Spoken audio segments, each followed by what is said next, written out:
उत्तर प्रदेश बुलंदशहर से बड़ी खबर आ रही है, जहां सनातनी विचारधारा से प्रेरित युवाओं की पदयात्रा को लेकर चर्चा में आई हर्ष रिछारिया को पुलिस ने संभल जाने से रोक दिया। जानकारी के अनुसार महाकुंभ में सुर्खियों में रही हर्ष रिछारिया बीते 14 अप्रैल को वृंदावन से अपनी पदयात्रा शुरू कर चुकी थी। यह यात्रा अलीगढ़ होते हुए बुलंदशहर के रामघाट क्षेत्र के जरगवा गाँव तक पहुँची थी, लेकिन जैसे ही उन्होंने संभल की ओर रुख किया, पुलिस ने उन्हें रोक दिया। इस अचानक रोके जाने पर हर्ष रिछारिया भावुक हो गई और उन्होंने डीएम से लेकर मुख्यमंत्री तक अपनी बात पहुंचाने की गुहार लगाई। उन्होंने कहा कि पदयात्रा सनातन धर्म के प्रचार और युवाओं को जागरूक करने व नशा मुक्त भारत के उद्देश्य से की जा रही है। हर्ष का कहना है कि आज के समय में युवाओं को सनातन धर्म में रुचि लेनी चाहिए और हमारी संस्कृति व परंपराओं को समझना चाहिए। इसी सोच को लेकर वह इस पैदल यात्रा पर निकली थी। उनकी यात्रा 14 अप्रैल को शुरू होकर 21 अप्रैल को संभल में समाप्त होनी थी, लेकिन अब प्रशासन की रोक के चलते यह यात्रा अधूरी रहेगी। पुलिस प्रशासन की ओर से अभी तक यात्रा रोकने के पीछे के कारणों की कोई स्पष्ट जानकारी नहीं दी गई है। हर्ष रिछारिया का कहना है कि वह शांति और आस्था के साथ यह पद यात्रा कर रही थी और उन्होंने बिना किसी ठोस कारण के रोका जाना गलत है। अब देखना यह होगा कि शासन प्रशासन इस मामले में क्या रुख अपनाता है और हर्ष रिछारिया को उनकी यात्रा पूरी करने की अनुमति दी जाती है या नहीं। हर्षा जी, आपकी ये पदयात्रा कहाँ से लेके कहाँ तक जानी थी और अभी आप कहाँ पर?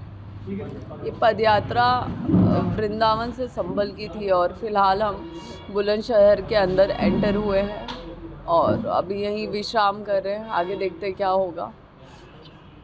क्या पुलिस ने आपको रोक दिया? जी, पुलिस प्रशासन की तरफ से हमें रोका गया है और यात्रा को रामघाट पे ख़त्म करने के लिए बोला गया, समापन करने के लिए बोला गया है। तो हम जाएंगे, अब से थोड़ी देर में हम निकलेंगे रामघाट की तरफ और देखते हैं आगे ईश्वर की क्या मर्जी होती है। वहाँ स्नान करेंगे? बिल्कुल, स्नान तो करूँगी, क्यों नहीं करूँगी। स्नान करूँगी और उसके बाद शायद उम्मीद है कि ईश्वर कोई रास्ता खोल दे। सरकार से और प्रशासन से, बुलंदशहर से कोई अपील?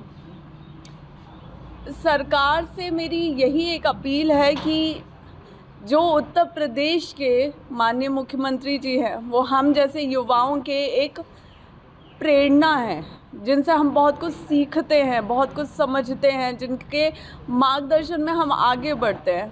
और आज आपके प्रदेश में एक बेटी को एक बहुत साधारण सी पदयात्रा के लिए रोका जा रहा है। तो मैं सिर्फ इतनी ही विनती करूंगी, इतना ही निवेदन करूंगी कि इस यात्रा को हो सके तो पूरा करने दें, क्योंकि अभी इस यात्रा से बहुत से युवा जुड़ रहे हैं और ये यात्रा पूरी करके एक बहुत अच्छी मिसाल जाएगी। और इसे अगर यहीं रोका गया ना तो मैं तो टूट जाऊंगी, लेकिन मेरे साथ साथ वो युवा भी टूट जाएंगे जिन्हें ये हौसला रहता है, जिन्हें ये उम्मीद रहती है कि धर्म के रास्ते पे हम आगे बढ़ सकते हैं।